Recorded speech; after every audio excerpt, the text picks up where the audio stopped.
Queridos, nós recebemos hoje aqui o nosso irmão, trabalhador da Casa Espírita, Alfredo Pinto, que irá nos falar sobre reprodução assistida. Jesus. Boa noite a todos. Que a paz do Cristo nos envolva, para que a noite seja produtiva e saiamos daqui tendo aprendido algo de importante para nossas vidas.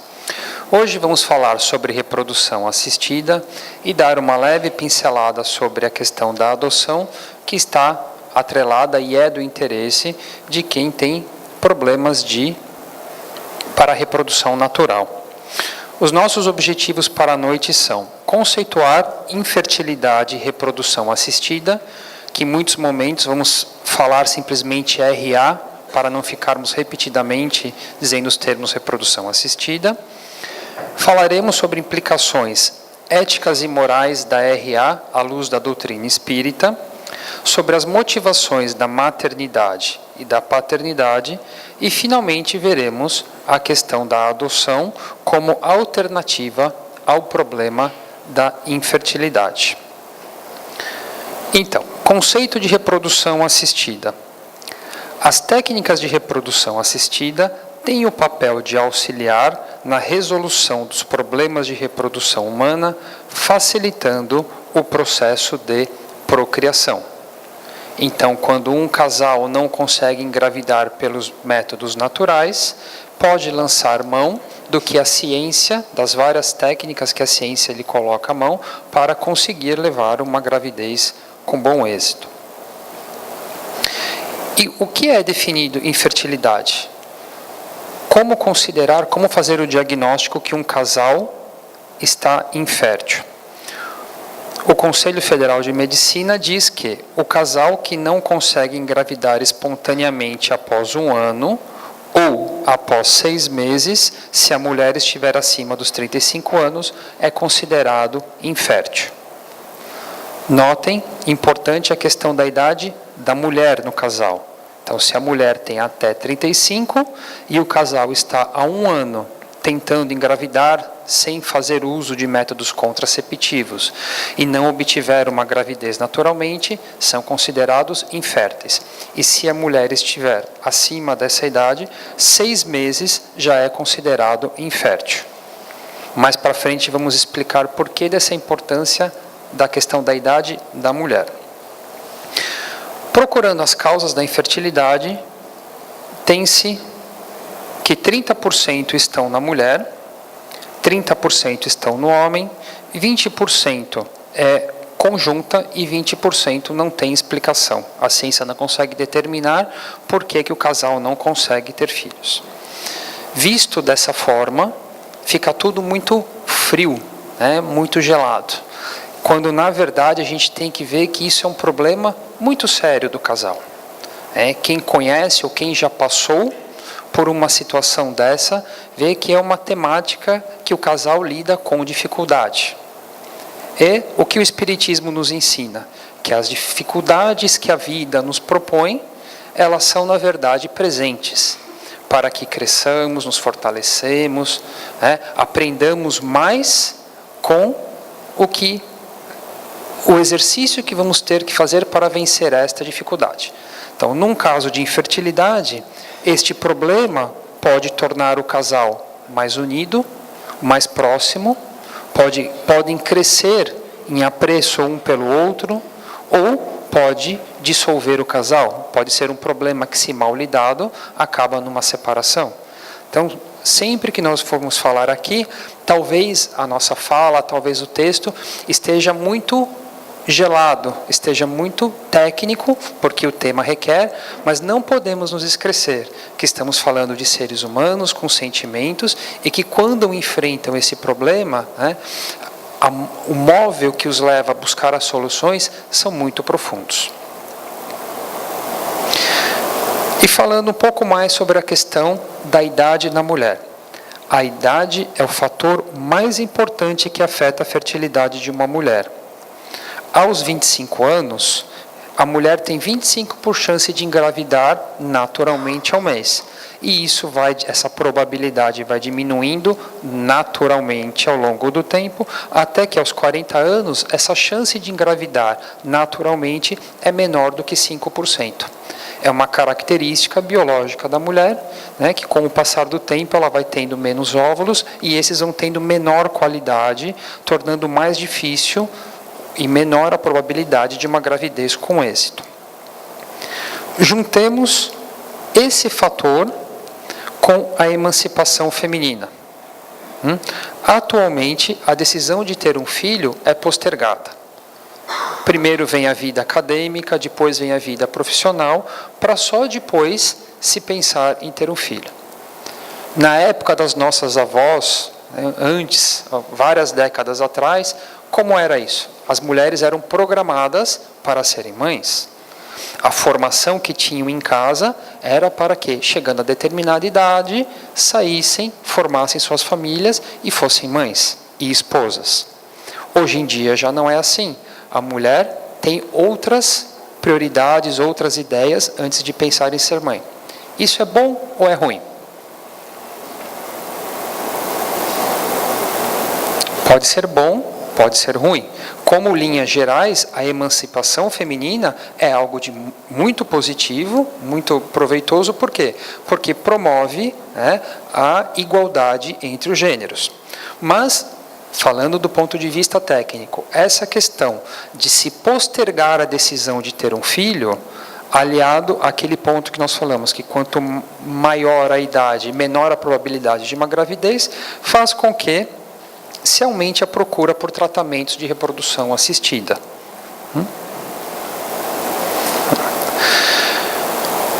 Quando chegamos, então vamos supor que somos um casal, estamos com este problema. Não conseguimos engravidar, queremos ter um filho. Consultamos um médico, vamos até uma clínica de reprodução humana. E eles vão nos apresentar as opções de acordo com os nossos problemas. Podemos agrupar as opções que a ciência coloca ao nosso dispor em dois grupos: as técnicas de baixa complexidade e as de alta complexidade. Vamos falar de duas técnicas de baixa complexidade para ilustrar o tema. Por exemplo, indução-ovulação.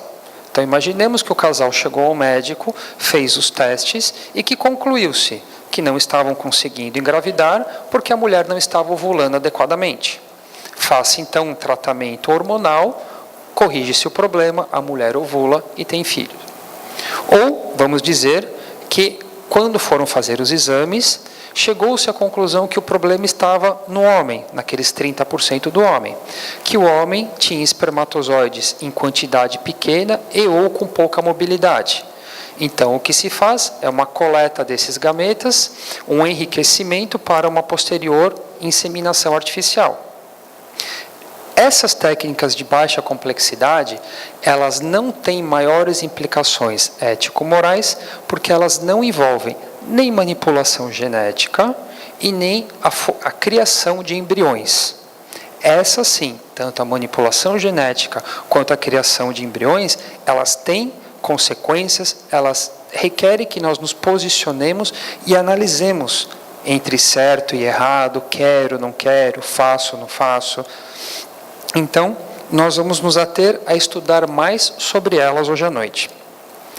As técnicas de alta complexidade são a fertilização in vitro e a injeção intracitoplasmática de espermatozoide.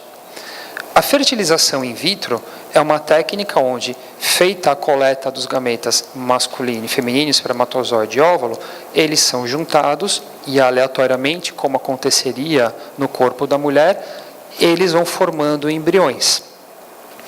A injeção intracitoplasmática é uma técnica de mais complexidade, que requer mais tecnologia ainda, onde é pego um determinado óvulo, um determinado espermatozoide, e porque está se buscando determinada carga genética, aquele espermatozoide é implantado no óvulo e daí se desenvolvem os embriões. Um embrião, para cada embrião, vai se fazer esse processo. Entendidas as diferenças dos dois processos? A fertilização in vitro, nessa forma, sem a injeção intracitoplasmática existe desde 1978, quando na Inglaterra nasceu o primeiro bebê de proveta. De lá para cá, muito se progrediu, mas em linhas gerais, o processo da reprodução assistida de alta complexidade passa pelas seguintes etapas. Vamos aqui descrever brevemente as etapas básicas para conhecimento de todos. Estimulação da ovulação.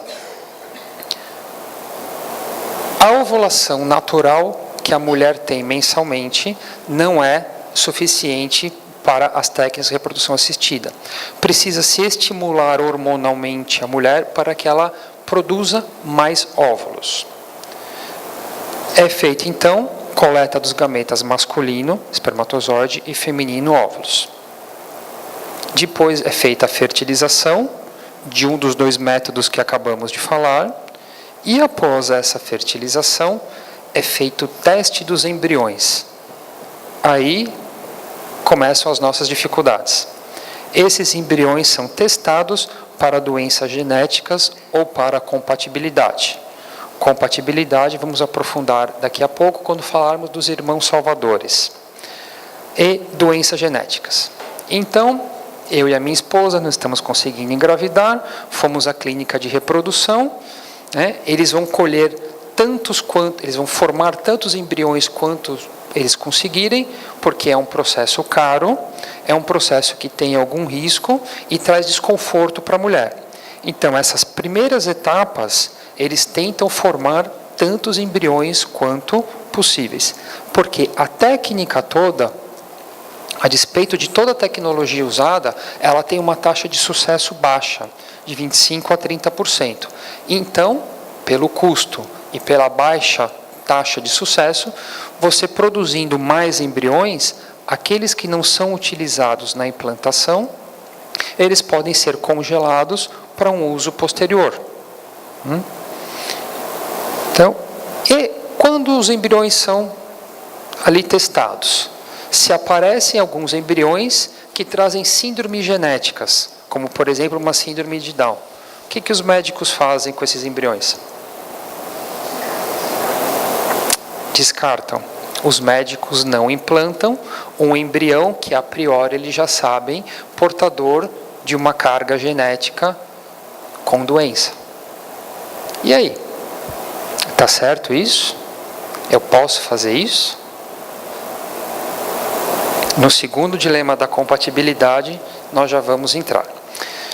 Depois de testados os embriões, aqueles que são saudáveis, eles são transferidos para a mãe, são implantados no útero materno, já vamos dizer uma regra sobre a quantidade deles, e depois a mãe recebe um apoio hormonal para que a gravidez tome o seu curso. Não existe no Brasil exatamente uma lei que trate da reprodução. Existe uma resolução do Conselho Federal de Medicina, que inclusive foi atualizada no final do ano passado. E tudo aquilo que nós escrevemos é só de uma forma simplificada. Se nós vamos aprofundar o estudo, nós vamos ver que, muitas vezes, a mulher não consegue gerar óvulos saudáveis. Então, existe a opção de uma doadora de óvulos. Muitas vezes, a mulher consegue doar o óvulo, mas não conseguem, ela não tem estrutura física saudável para que ela conduza a gestação. Então, se faz uso de uma mãe de aluguel, de uma barriga de aluguel, para aquilo. Existe caso previsto na legislação, que pode-se usar reprodução assistida, se um casal homossexual feminino quiser ter um filho, onde haveria, então, a doação do espermatozoide de um banco de espermatozoides. Então, se formos aprofundar, nós vamos ver que cada vez mais esses dilemas ético-morais estão presentes e são mais complexos. O que o Conselho Federal de Medicina, nessa sua resolução de 2121 de 2015, diz para os médicos? Primeiro que as técnicas de RA não podem ser aplicadas com a intenção de selecionar o sexo ou característica biológica do futuro filho. Olha que interessante. Vamos trazer apenas alguns pontos dessa resolução, os mais importantes, e olha que interessante esse. Então, o Conselho Federal de Medicina diz que eu não posso chegar lá numa clínica querendo ser pai e ser específico. Não, eu quero um menino moreninho de olho azul porque eu quero um herdeiro muito bonito. Não pode. Mas é importante nós sabermos... e o Conselho faz uma flexibilização quando o casal apresenta na hereditariedade da família uma doença vinculada ao sexo. Então, sim, você pode escolher o outro sexo, para evitar essa questão da hereditariedade da doença. Mas, qual é a intenção do Conselho de fazer uma restrição dessa? Ele está restringindo a questão da manipulação genética, a seleção para que não nasçam crianças doentes e para criar irmãos salvadores, como já veremos. Mas ele não permite que nós comecemos a brincar, de um personagem muito famoso aí na história e querendo criar uma raça superior só de menininhos e menininhas bonitinhos do que a gente acha que é o padrão de beleza ideal. Mas é importante, porque nas nossas pesquisas, apesar do Conselho deliberar que não pode, é comum que as clínicas de reprodução façam essa pergunta para os pais. Afinal de contas, acaba tornando o processo mais vendável, não? O Conselho também diz que, de acordo com a idade da mulher, podem ser transferidos de 2 a 4 embriões. Se a mulher do casal tem até 35 anos, ela pode receber no máximo 2. De 36 a 39, 3. E acima de 40, no máximo 4. Pois então, só que o tratamento é caro, então no laboratório eles vão tentar criar tantos embriões quanto possíveis. Se eles conseguiram criar 10 embriões, e a minha esposa tem 30 anos, ela vai implantar 2. O que eu faço com os outros 8? Eu congelo. A primeira coisa é congelar. Porque eles são congelados a menos 196 graus, são preservados. E aí, depois de um tempo, a minha esposa foi daqueles 2 embriões que implantaram nela, um vingou, nasceu um lindo filho, e aqueles 8 que ficaram congelados, o que eu faço? Dou para pesquisa, descarto. Mas espera aí, no embrião tem vida ou não tem vida? Que momento que começa a vida? Se tem vida e eu descarto, eu estou cometendo um aborto. Não tem outra palavra para isso. Independente de estar dentro do corpo da mãe ou estar no laboratório, se tem um espírito vinculado, tem vida. Descartar é aborto. Então a gente tem que pensar nisso. Vamos guardar, vamos aprofundar essa questão daqui a pouco. E o Conselho também diz que o Conselho não é a favor do aborto. Aborto é crime no país. Então o Conselho diz que, em caso de gravidez múltipla, decorrente do uso de técnicas de RA, é proibida a utilização de procedimentos que visem a redução embrionária. Então, se eu e a minha esposa chegamos lá, minha esposa já tem 40 anos, implantamos 4 embriões, para maximizar a chance de um deles virar uma gravidez de sucesso. E se os 4 vingarem? Eu vou ter 4 filhos. Eu não posso pedir para o médico, tira 3 que eu quero ter um só. O próprio Conselho Federal de Medicina diz que isso é equivalente ao aborto. Ele não permite que os médicos façam isso. Ou seja, a gente vê que, seguindo o que o Conselho Federal de Medicina fala, eles dão uma diretriz de bioética para todos esses procedimentos. Mas eles não acreditando, sobre a realidade do espírito, de reencarnação e tudo que nós sabemos aqui, essa questão da bioética deles, para nós, resolve uma parte dos nossos dilemas, não todos. Para resolver todos os nossos dilemas, temos que aprofundar a luz da doutrina espírita.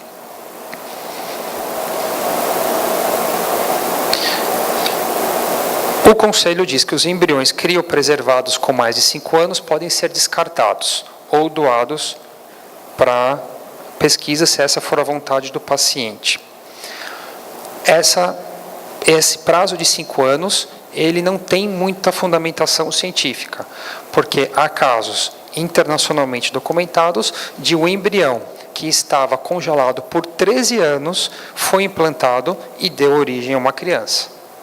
Então, e diz que aqueles embriões que têm que têm alterações genéticas, quando é feita a tipagem, o teste deles, e eles são portadores de uma deficiência, de uma doença genética, que eles podem ser descartados ou doados para pesquisa. Ou seja, quando os médicos falam que eles não vão implantar um embrião que vai gerar uma criança com síndrome, eles estão seguindo o que o conselho fala. Por isso que nós dizemos que o conselho tem essa preocupação bioética, mas é um pouco rasa para o que nós acreditamos. E, finalmente, as técnicas de reprodução assistida podem ser utilizadas para a tipagem do sistema HLA do embrião para selecionar embriões HLA compatíveis com o filho do casal já afetado pela doença e cujo tratamento efetivo seja o transplante de células-tronco. Isso trocando num português mais claro. A gente vai explicar através do caso Ayala, e que hoje isso é regulamentado e pode ser feito no Brasil. Os irmãos salvadores, em inglês, Savior Siblings. Foi capa da revista Time em 1991. Essa moça que está na capa, a maior, que carrega a irmã no ombro, é a Anissa Ayala. Ela foi diagnosticada aos 16 anos com uma leucemia grave, que o único tratamento seria um transplante de medula compatível. Quando precisamos de um transplante compatível, onde vamos procurar a compatibilidade? Na família. Procuraram e não acharam. Estados Unidos é um país muito organizado. Depois de não achar na família, vamos procurar nos bancos de medula. Não encontraram. Então, a menina era praticamente um caso perdido, ela viria a óbito em não muito tempo. Um médico virou para a mãe, para o pai, olha, tem uma chance de salvar sua filha. Vocês podem fazer um filho de laboratório, geneticamente desenhado, com uma probabilidade enorme de ele vir a ser compatível e doar a medula e salvar a vida da Anissa. Vamos lá agora fazer um parênteses na doutrina, nós nos colocarmos no lugar desses pais e nos perguntar como nós reagiríamos. Você tem um filho de 16 anos que está morrendo. Você tem uma chance de salvar esse filho. Você abraça ou não abraça essa chance?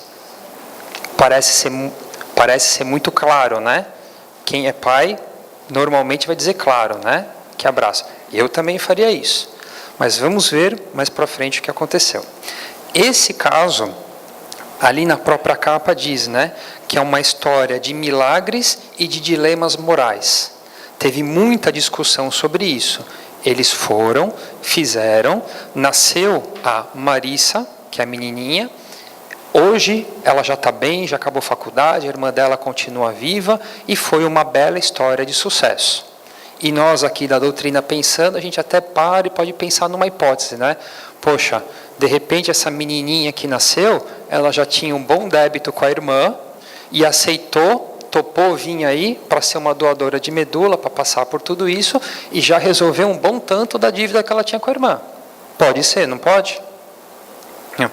E essa temática foi tratada num filme 2009 que chama Prova de Amor. Ele tem toda essa temática, só que ele vai além, né? É a arte copiando a vida, incrementando um pouco mais.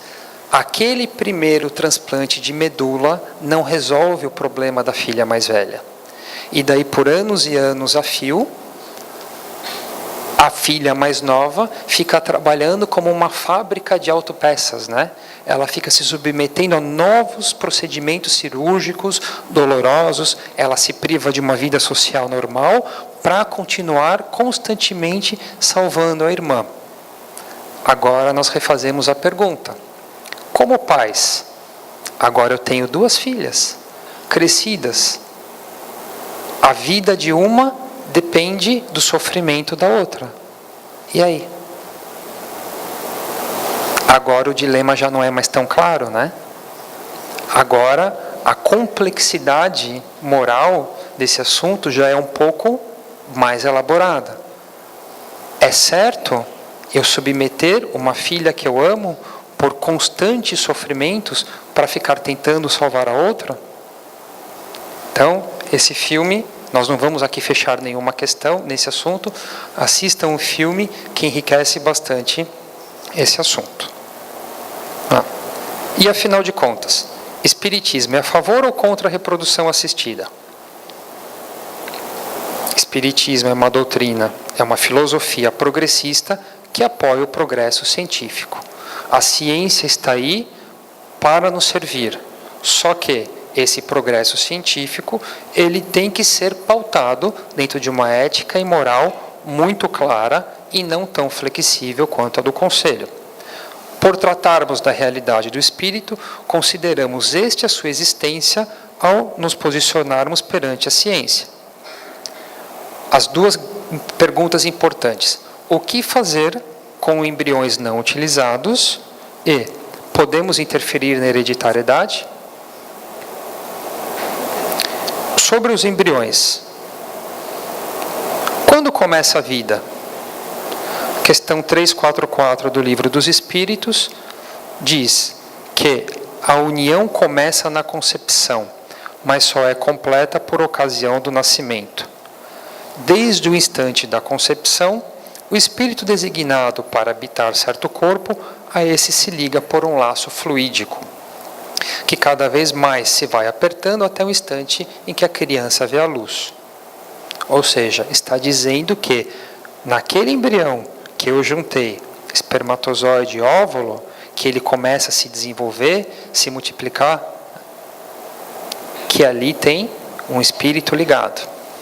Na Gênese, Kardec, os espíritos reforçam a Kardec a mesma questão, no capítulo 11, item 18. Então, esse germen, que é o embrião, né, ele tem essa atração que faz com que o espírito se enraiza nele como uma planta na terra. Só que sempre tem um espírito que está ligado ali ao embrião. Vamos estudar um pouco mais e voltar para o Livro dos Espíritos, questão 356. Kardec pergunta: haverá natimortos que não tenham sido destinados à encarnação de espíritos? Sim. Há os que jamais tiveram espírito destinado a seus corpos. Kardec está falando de uma gravidez que começou, se desenvolveu por alguns meses, muitas vezes chegou ao seu término, ao seu termo, mas que não nasceu dali uma criança com vida, nasceu uma criança sem vida. Nesses casos, não teve um espírito ali vinculado. E o corpo que se desenvolveu por automatismos biológicos. Vieram em função de seus pais. Essas crianças natimortas vêm como uma prova para os pais. Não havia um espírito ali. E agora? Naquele monte de embrião que eu fiz no laboratório, tem espírito ou não tem espírito?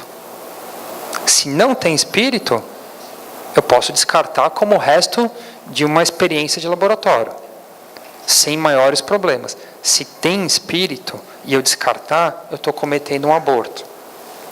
E aí? E precisamos nos perguntar outras coisas. O espírito fica congelado junto? É um sofrimento para o espírito ficar ali?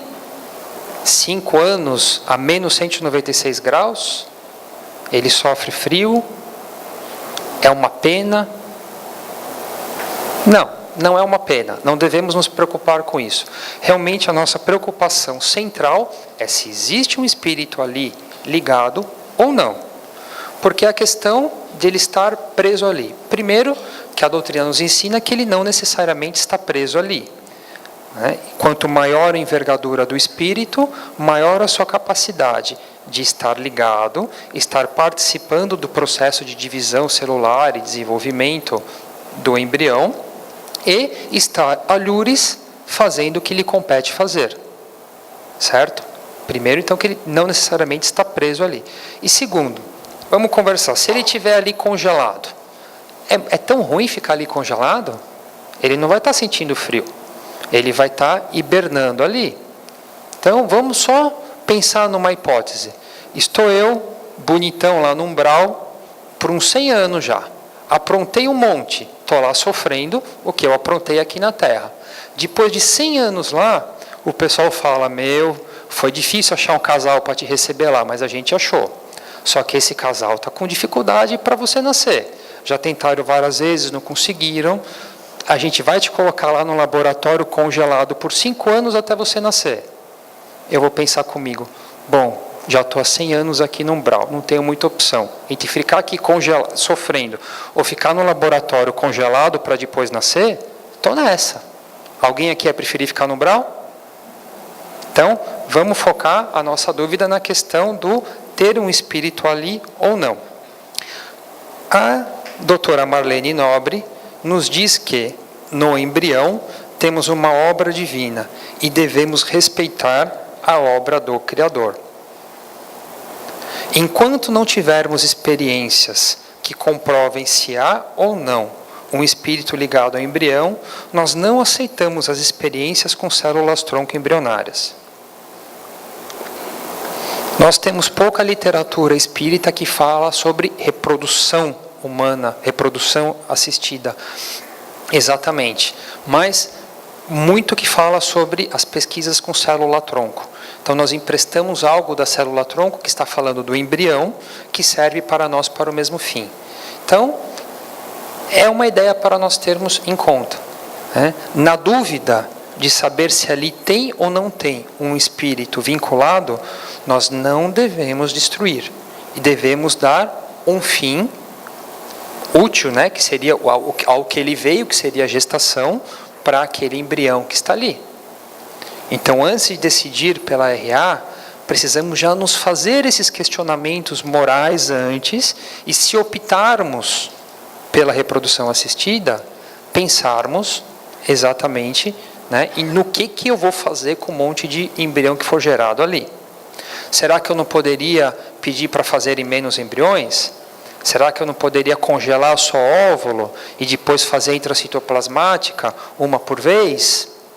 Será que eu não poderia pensar numa alternativa como a adoção e deixar essa questão da reprodução assistida para depois, quando a ciência evoluir um pouco? Pois então, coisas para pensar. E o nosso segundo dilema moral é a questão da interferência na hereditariedade.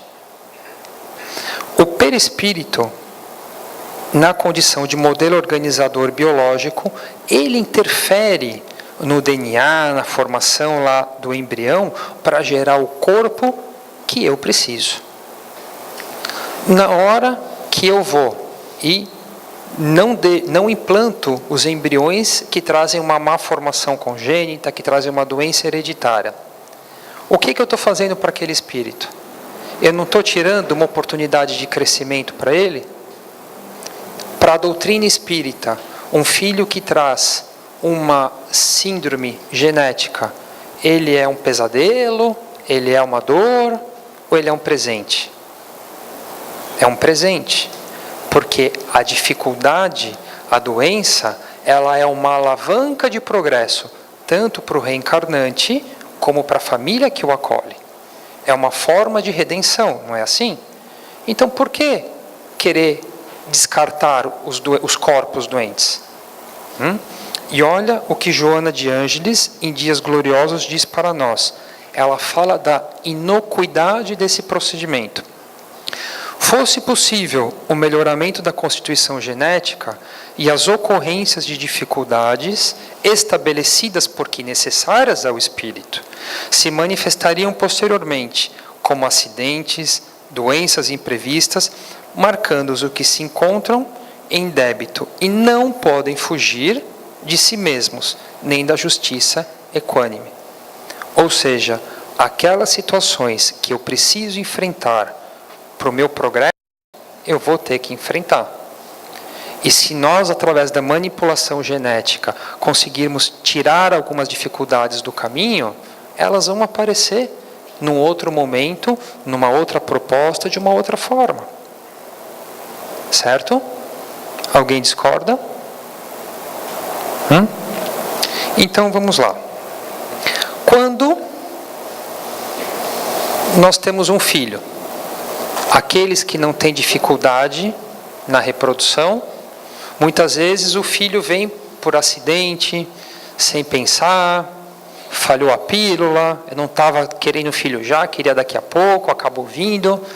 Então, muitas vezes, quando o filho vem dessa forma intempestiva, sem planejamento, eu não tinha parado para me perguntar sobre a motivação de ser pai e ser mãe. Talvez eu não tenha estudado quais são as obrigações, as implicações em ser pai e ser mãe. Mas o casal que está passando por uma dificuldade e está querendo ter um filho e vai fazer um tratamento, esse casal tem tempo e deve se preocupar com as suas reais motivações. Quais são as minhas reais motivações para ter um filho? Estou procurando solução para problemas do casal? Estou preenchendo uma carência? Ou eu estou buscando um apoio na velhice? Se eu tiver mais filho, talvez eu tenha mais gente para cuidar de mim quando eu ficar velho. Se bem que o dito popular diz que uma mãe cuida de 10 filhos e 10 filhos não cuidam de uma mãe, né? Então é meio perigoso se eu quiser ter filho nesse caminho. Ou, se somos um casal mais instruído, que entendeu a proposta do Cristo, vamos entender que o quê? Que a maternidade, a paternidade é um ato de amor, é uma grande missão. Quando eu tenho filho, eu devo saber que os pais têm a missão de educar os filhos, como está no Livro dos Espíritos, questão 582. E Santo Agostinho, no Evangelho segundo o Espiritismo, nos exorta a: inteirai-vos dos vossos deveres e ponde todo o vosso amor em aproximar de Deus essa alma. Lembrai-vos de que a cada pai e a cada mãe perguntará a Deus: que fizestes do filho confiado à vossa guarda? Será que eu estou pronto para ser pai, para ser mãe? Eu preciso colocar todo o meu amor, as minhas possibilidades para aproximar aquele filho de Deus. A família tem que estar estruturada para isso. E então, se eu cheguei à conclusão que essa é a minha motivação, eu quero ser pai, eu quero ser mãe, eu quero encarar essa missão, que é uma missão que dela depende, como Kardec nos diz na Revista Espírita, o progresso da humanidade, a educação moral dispensada às crianças. Se o meu objetivo maior é esse, por que não pensar na adoção? A reprodução assistida, ela traz muitos benefícios, mas quando ela é de alta complexidade, ela traz alguns dilemas. Eu posso estar confortável com aqueles dilemas, ou posso não estar confortável.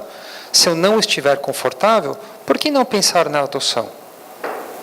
Do ponto de vista da missão de aproximar uma criança de Deus, de encaminhá-lo no bem, de promover o progresso da humanidade. Se for meu filho biológico ou não for, eu vou estar cumprindo aquela missão da mesma forma. Marlene Nobre nos diz que os chamados filhos adotivos são os filhos do coração. Estão unidos a nós por indestrutíveis laços espirituais. Somos todos filhos uns dos outros. E não devemos esquecer que ao decidirmos por adotar um filho, também não vai ser uma loteria. Aquele filho que vir para nós, ele está programado para o nosso lar. E se nós fôssemos perguntar aqui, quem que não conhece um caso de um casal que não conseguia engravidar, não conseguia, optou pela adoção. Depois que adotou um filho, o que acontece? Vem um filho atrás do outro. Todo mundo conhece um caso, pelo menos, se não próximo, um pouco mais longe, que aconteceu isso. Por que isso acontece? Deus está olhando, Deus está cuidando, certo? Vamos então caminhando para a nossa conclusão. Primeiro, o progresso científico é bem-vindo, mas requer cautela, como o Chico nos disse no primeiro pinga-fogo. Por exemplo, na questão das células-tronco. Quando se descobriu que as células-tronco podiam criar curas, podiam salvar vidas de doenças até então intratáveis, se fez muita propaganda das células-tronco embrionárias e se passou por cima da questão ética moral de se tem vida ou não nos embriões em prol da pesquisa. Hoje em dia já se sabe que as células-tronco adultas, porque existem as embrionárias em grande quantidade, mas existem as adultas que são tiradas da própria medula. Essas células-tronco adultas, elas são mais dóceis. Elas já estão impregnadas do perispírito daquela pessoa. Então, elas dão mais resultado no tratamento do que as embrionárias, que, além do dilema ético-moral, elas acabam se comportando muitas vezes aleatoriamente e crescendo de um jeito que não deveriam, elas são mais rebeldes. Então, precisamos dar tempo para que a tecnologia, a ciência se desenvolva antes também de sairmos apressadamente buscando soluções. Devemos também ter muita caridade e não julgar a decisão dos outros. Fizemos aqui um incentivo à adoção, mas seria muito descortês, errado, seria maldoso julgarmos um casal que, apesar de saber disso, optou pelo RA. Tem pessoas que dizem, não, com tanta criança abandonada aí, é egoísmo você querer fazer o seu, gastar tanto dinheiro, clínica, isso, aquilo, por que não vai e não adota? Você não está na situação dele, você não sabe qual que é a programação. Aqueles casos que nós comentamos, que um casal vai, adota e depois sai tendo filho, é um caso claro para nós espíritas que o quê? Que ele realmente estava na programação, que depois que ele cumpriu a programação da adoção, destravou o biológico, certo? Mas pode ser que não seja essa a programação daquele casal. Pode ser que aquele casal precise de um espírito que ainda está lá e que só através da reprodução virá. Então, não julguemos. Nunca deixemos de avaliar a opção da adoção, que só traz benefícios e com todas as dificuldades não tem aqueles dilemas sobre a questão do que fazer com os embriões. E, finalmente, decidir pela RA após muita meditação e ponderação. Então era essa a mensagem que tínhamos para hoje. Incentivamos novamente que assistam o filme Prova de Amor, para que enriqueça a discussão de hoje e os incentive a continuar estudando. Muito obrigado pela atenção. Boa noite. Obrigado, Alfredo. Trouxe quantas informações importantes. E a doutrina espírita, ela nos proporciona o conhecimento. Ela nos liberta do desconhecimento, da ignorância.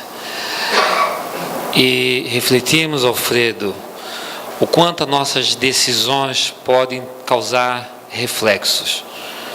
Muitas vezes não materiais, mas reflexos espirituais. Então, que tenhamos a sensibilidade para sempre buscar o Evangelho de Jesus, no conhecimento que a doutrina nos proporciona, um maior discernimento para as nossas decisões. Muito obrigado, Alfredo. Foi uma aula bem interessante para todos nós.